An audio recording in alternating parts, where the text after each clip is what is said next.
Evet, 01 plaka birini dövüyorlar. Şoförü indirdiler, dövüyorlar, linç ediyorlar, arabayı da taşlıyorlar. Yanıyor. Evet, kamyonun içine ses bombası attılar.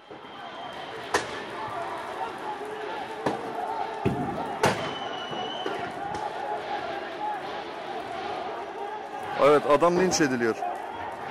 Adamı dövüyorlar.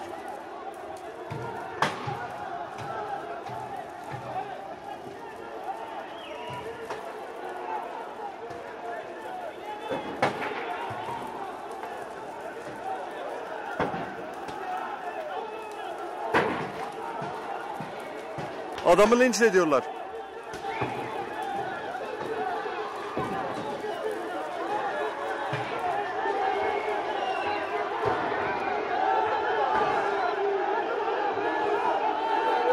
Adamı linç ediyorlar. İnanılmaz.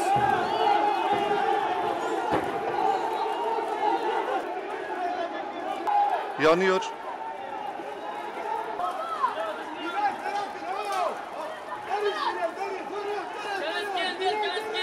Binadan çıkın diyorlar. Her an bina yanabilir. İnanılmaz duman var.